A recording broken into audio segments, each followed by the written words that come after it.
She was awesome. Woo!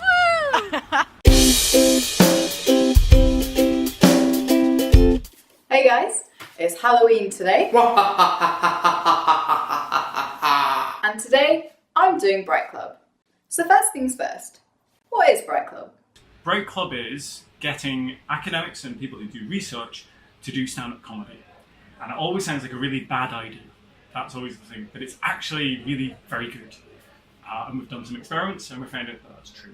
Well, we're going to keep doing it until we break it. Yeah. So far, we've not broken it. You are an engineer, aren't you? That's definitely a very engineering approach. So yeah, we started off doing Bright Club as a public engagement thing because people should tell the public about the research that they do. Many people are doing publicly funded research, so they should explain it. But also, you know, it's good to explain your research. But we probably carry on doing Bright Club mostly because it's fun. And we get to meet some really cool, interesting, funny people. Now I don't think I'm particularly funny.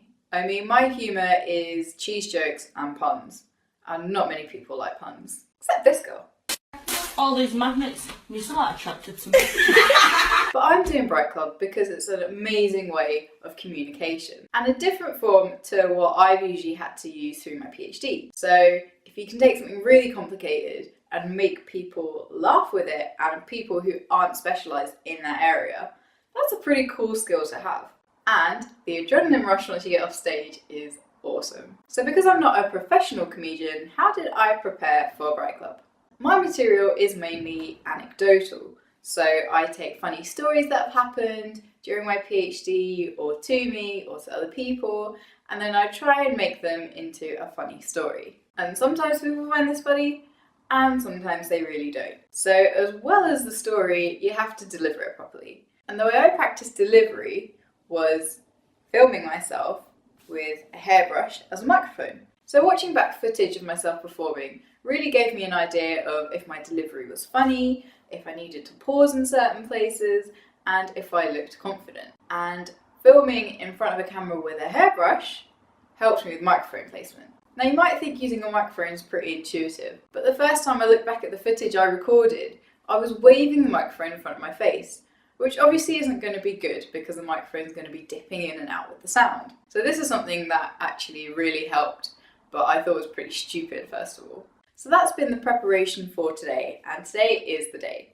So I've just come back from work and I'm going to head to the Stand Comedy Club in Edinburgh where Bright Club takes place. And then we're going to go through some rehearsals, some run-throughs, get a running order sorted, and then on with the show. So here we go. Ready to head to the Stand and prepare for the oncoming doom.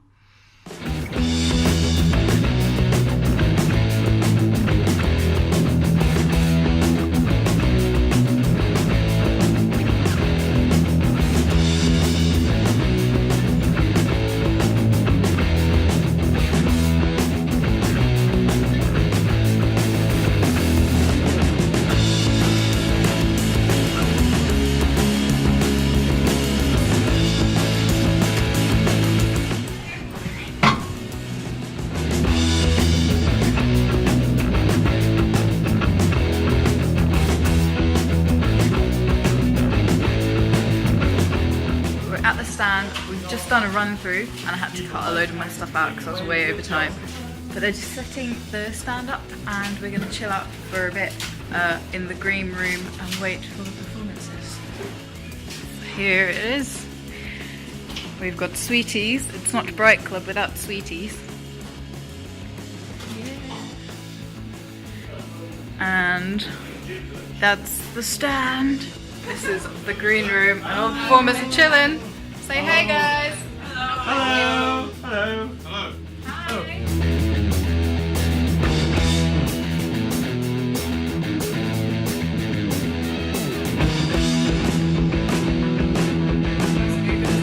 This is the running order. Yeah. Peak.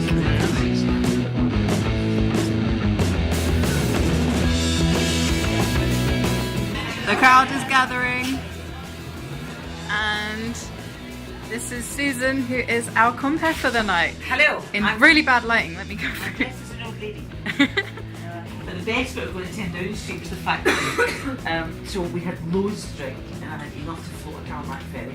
Go back to my hotel and you know, sometimes when you're very drunk, a voice can be quite sensible in your head. And I just lay down this voice when you say, "You've left your Samsung Galaxy tablet in the street." Fuck, I have. So I had to go back to get it, and it was the most Scottish thing I've ever done. I didn't phone ahead, I just thought, I'll just walk down and get it. I could somehow march up to the doors and bang on the doors and Teaser! Teaser, like a tablet! The crowd is gathering. It's packing up.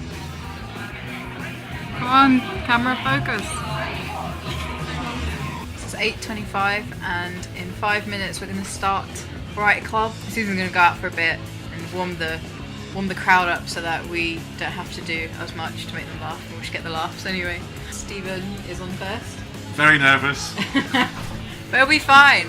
And I have written my set on my hand because I had to cut out some, so hopefully I won't go back to the old routine. So here we go.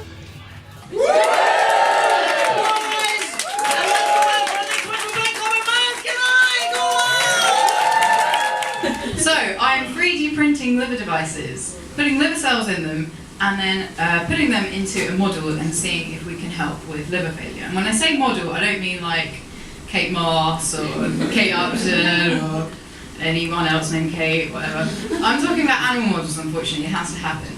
And the animal we're using, first of all, is a rat.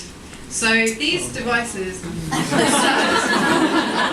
all those people in London are like, don't take the rats away from the tube, we want them. But as I said, I'm a postdoc. So to get to where I am now, I had to do a PhD. And my PhD was in regenerative medicine, which now I know what you're thinking, right? Before you say anything, regenerative medicine is an actual science, all right? It's not some of this like Gillian McKeith, like crystal healing sort of, like fucking homeopathy type of crap. It's a real science, okay? We get stem cells, we throw them at something, and we see what happens. Science. But I also do like to do other things. So, for instance, I have recently been learning how to ride a motorbike because I did my CBT a few weeks ago. It was really fun.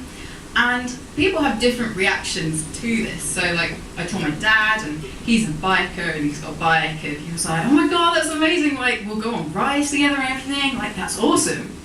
And my mom was like, oh, right, okay, yeah, I'm gonna come to Scotland and kill you myself. But the best reaction I've probably had is from Rhiannon. So I was in work one day and I said, oh, Rhiannon, I'm learning how to ride a motorbike. And she was like, oh my god, that's great! I can't wait to get your liver.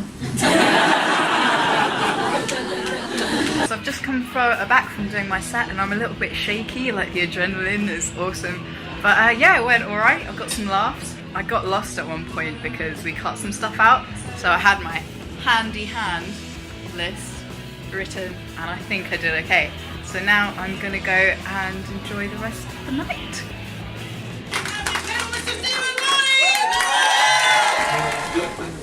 Another reaction I get. So you're a psychologist then? No, I'm a fucking psychiatrist. I'm a psychiatrist. Oh, right. So what's the difference? Oh, well, I did medicine and I chose to do psychiatry. It was a choice. It wasn't like I was too stupid or mad to be a proper doctor. I could have been any kind of doctor. I could have chosen to be a proctologist, an ass doctor, someone who specialises in diseases of the anus and the rectum. I chose not to do that. I chose to go to the other end. I think their prize for the craziest ideas about mental illness and patients goes to 2 or 3 American sources, funnily enough. There's a crew called Mad in America. Anyone ever heard of them?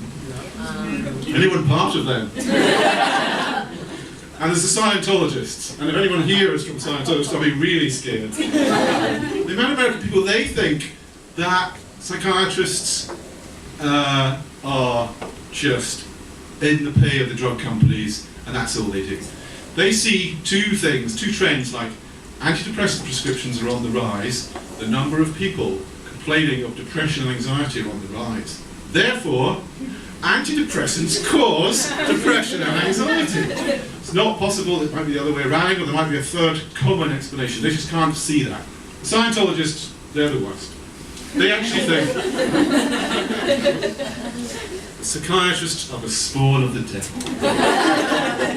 That we are actually creating mental illness. They are fighting a silent war against us. Silent because we don't actually know there's a war going on. It's just them fighting against psychiatry.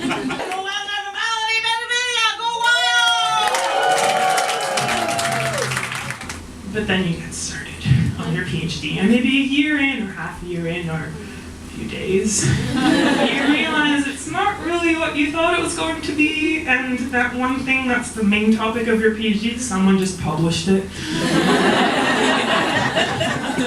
Number 2, welcome. It's called informed pessimism, because you're smarter now and lost all hope.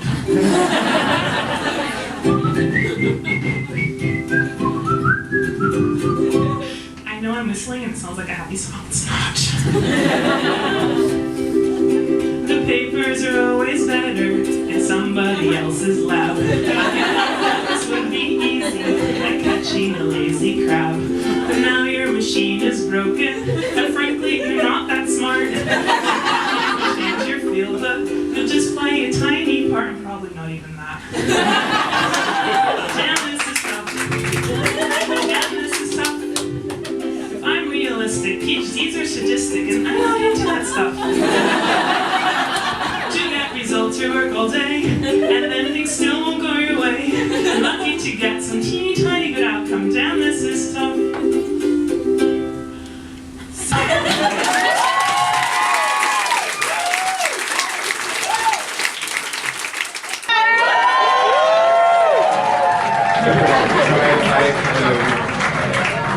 Hi, I'm Eric Deketian. I'm a continuing PhD student in sociology. We say continuing, we don't say finishing, because the pressure of finishing is already way too high. Yeah. Another thing we don't do to PhD students, as you might have guessed from the previous ones, is that you don't ask a PhD student how their work is going. You know, because we're constantly on the verge of a nervous breakdown. You don't want to be the one pushing us over. So Eric and I, you know, I run into Eric. Oh, hey Eric, how are you? Good, you? Yeah, what are you up to? Why aren't you in the office? Oh, Eric, and then he would say, oh, well, nothing. You know, I'm just popping out on my daily walk to Arthur's Seat. Like, who the fuck goes on a daily walk to Arthur's Seat?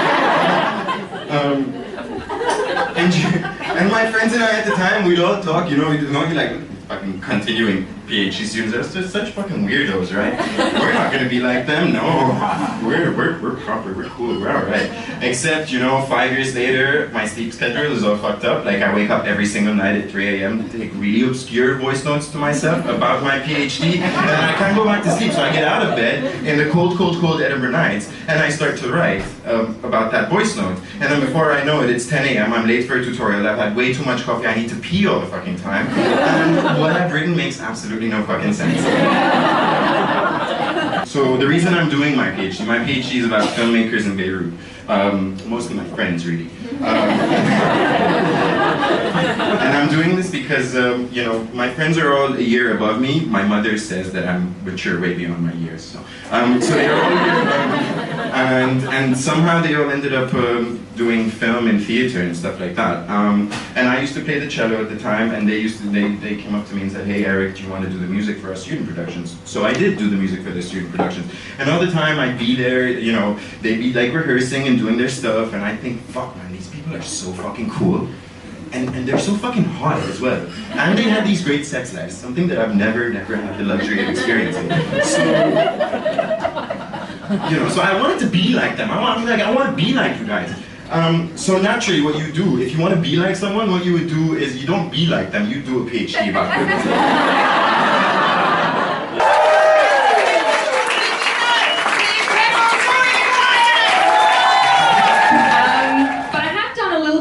In the past, I've played the piano accordion. So generally I've been hidden behind the piano accordion and the melodies, so yeah, it's a bit nervous. So why the piano accordion, you might say? Well, I was in undergraduate, I taught myself to play the piano accordion because I was looking to meet a boyfriend. you know, I wanted a bit of squeeze. And the guitar was a bit mainstream. So, yeah, but you know, I was doing an undergraduate degree in mathematics. So you might say, well, Zoe, like where I studied, it was 80% male. So you could say, surely it would have been easier just to go to lectures having showered and you could have met a boyfriend. And yeah, you're right. The odds were good, but the goods were odd. So in general relativity, we have what's called the Einstein Equations. Now, these are a kind of partial differential equation, okay? PDE, don't freak out. So, partial is like maths speak for shit just got complicated. Okay? So maybe think of it like instead of the matrix and the matrix reloaded and the matrix revolutions, in maths speak we'd say the matrix, the partial matrix, and like the partial what fuck matrix. That's how we do it. So that's P. So then D is differential. Okay, so this is how one object changes with respect to another object.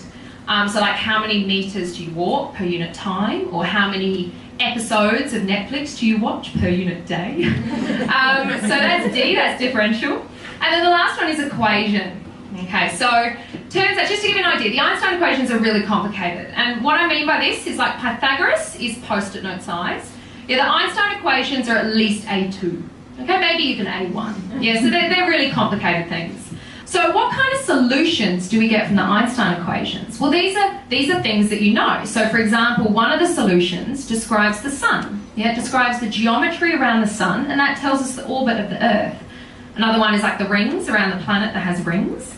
Saturn, I think. Another one is describing the big bad black hole, Sagittarius A star, the centre of the galaxy. So these are all very physical objects, yeah, things that exist out there in the universe. And so when we've got this really nice mathematical theory, we want to check that it's physically reasonable.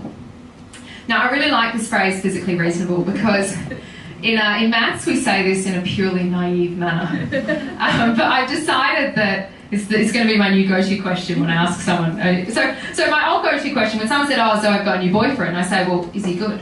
And I just don't finish the sentence, I let them do it. Is he good looking? Is he good in bed? But anyway, so a new one is going to be, is he physically reasonable? So that was Bright Club at the Stand Comedy Club in Edinburgh. It was my second time and it was amazing, and everyone was just so funny, and you actually learned quite a lot as well. So it was awesome.